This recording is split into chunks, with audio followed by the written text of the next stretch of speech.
Bonjour, je suis Julien Caillet, donc je suis référent qualité environnementale des bâtiments pour le service maîtrise d'ouvrage du siège de la PHP. Je vais vous présenter la qualité de l'air intérieur dans la construction et la rénovation des bâtiments. La qualité de l'air intérieur est la combinaison de plusieurs éléments. La qualité d'air extérieur, comme par exemple le trafic automobile, l'activité des occupants, comme la cuisine, le nettoyage, les produits et équipements de construction, comme les vernis, colle, peinture, ainsi que le mobilier que l'on va placer dans les différents locaux du bâtiment. Enfin, il peut y avoir d'autres sources extérieures comme les polluants de sol avec le radon. Donc la ventilation naturelle, comme l'ouverture des fenêtres, permet, comme la ventilation mécanique, d'évacuer les sources de pollution intérieure. L'activité des occupants, les opérations de nettoyage des locaux, les matériaux, les émissions des matériaux. Vous avez ici un exemple sur la diapositive de ventilation mécanique, la ventilation mécanique simple flux, où l'air extérieur pénètre au niveau des fenêtres, puis extrait, typiquement pour les logements, dans les salles de bain. Le débit d'air de la ventilation mécanique doit être adapté en fonction du nombre d'occupants. Donc la ventilation mécanique permet de maîtriser le renouvellement d'air en continu, contrairement à la ventilation naturelle. Cependant, une aération régulière permet, en fonction des conditions extérieures, d'améliorer ponctuellement les conditions intérieures. Cependant, pour l'hôpital, il faut être vigilant sur certains secteurs, comme les réanimations, blocs opératoires, etc., car il demande des conditions d'hygiène renforcées et donc il est fortement déconseillé d'ouvrir les fenêtres pour ces locaux. Enfin, pour d'autres secteurs, les conditions de sécurité doivent également être intégrées pour justifier de mesures de sécurité. En complément de la ventilation simple flux, d'autres systèmes existent dans le bâtiment, comme la ventilation double flux, où cette fois l'air extérieur est filtré et soufflé par la ventilation dans chacun des locaux. C'est typiquement ce que l'on trouve justement dans les locaux à hygiène contrôlée, type réanimation. Cela permet de maîtriser la pollution extérieure, comme par exemple les pollens. La filtration peut être adaptée en fonction de l'environnement extérieur du bâtiment. Attention, cependant, ce type de système n'est pas courant, y compris dans les logements.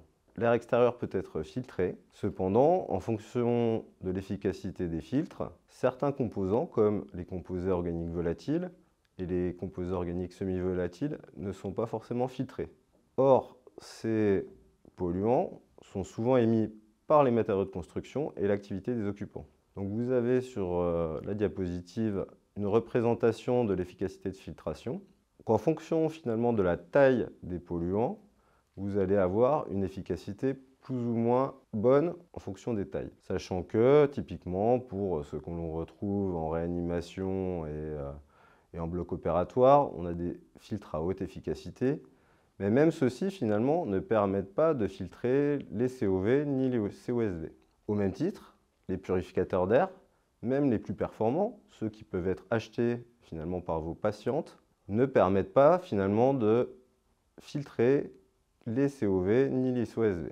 Par conséquent, lorsque l'on rénove une pièce, typiquement pour l'arrivée du futur enfant, on va rechercher à identifier et sélectionner des produits faiblement émissifs. À ce titre, la réglementation prévoit un étiquetage réglementaire des produits, l'étiquette que vous trouvez en exemple sur la diapositive, la meilleure classe étant A+. Donc des mesures sont effectuées en laboratoire et donc cette étiquette est obligatoire pour l'ensemble des produits de construction à destination des logements. Vous trouvez par ailleurs une base de données, INIES, dont le site web est affiché sur la diapositive. En complément de cet étiquetage réglementaire, il existe différents labels, typiquement le label GUT, qui permet de caractériser les émissions de polluants en complément de cet étiquetage réglementaire. Donc des mesures sont effectuées après 3 jours, par exemple, pour les moquettes, les sols textiles. Et donc ce qui permet justement de permettre une arrivée plus rapide dans les locaux qui sont rénovés. Le label EMI également permet de caractériser les produits de pose des revêtements de sol, ainsi que les vernis pour les parquets. Enfin, l'écolabel européen et le Blue Angle Label limitent les teneurs maximales en CO2 dans les peintures. Enfin, pour les peintures, vous pouvez privilégier une finition mate plutôt que satinée. En effet, les émissions de composés organiques volatiles des peintures mates sont souvent inférieures aux émissions des peintures satinées. Il convient également de privilégier les produits en phase aqueuse par rapport aux produits en phase solvant. Toutefois, une aération renforcée reste à appliquer. Au niveau de l'ameublement et du mobilier, il est nécessaire de prévoir, dans la mesure du possible, de déballer préalablement les composants des meubles dans un lieu aéré et protégé, donc à l'abri des intempéries, toute autre source de dégradation, avant l'installation dans les locaux. Enfin, pour l'ameublement comme pour le mobilier, il convient également d'aérer les locaux après l'ameublement et quelques jours avant l'occupation. D'autres matériaux sur le marché peuvent être présentés comme des polluants. Cependant, il est déconseillé de les utiliser car ils peuvent être source potentielle de pollution nanométrique et donc à déconseiller également pour les patients. Enfin, des mesures des polluants sont possibles avant réception. Donc, il se développe une offre grand public pour mesurer la qualité d'air intérieur. Cependant, ces mesures sont à prendre avec précaution car leur précision n'est pas démontrée. Il convient de contrôler régulièrement la chaudière, la cheminée au bois, du fait des intoxications récurrentes au monoxyde de carbone, ce qui peut entraîner la mort des occupants. Une vigilance accrue également doit être déployée sur les poêles portables à pétrole, risque également de monoxyde de carbone. Enfin, des groupes électrogènes en cas de coupure d'électricité, pour des pavillons par exemple. Il convient de les positionner à l'extérieur et non à l'intérieur pour les occupants. En conclusion, la qualité de l'air intérieur est la combinaison de plusieurs solutions. Certains systèmes de ventilation peuvent être adaptés, effectivement. Toutefois, cela entraîne une certaine complexité et des travaux lourds sur les bâtiments, en particulier sur les logements existants. Il convient de sensibiliser les occupants sur les sources d'émissions, comme par exemple l'encens, les bougies parfumées, les détergents pour le sol, les dissolvants à vernis. Mais la ventilation et une aération régulière permettent de maîtriser ces sources internes.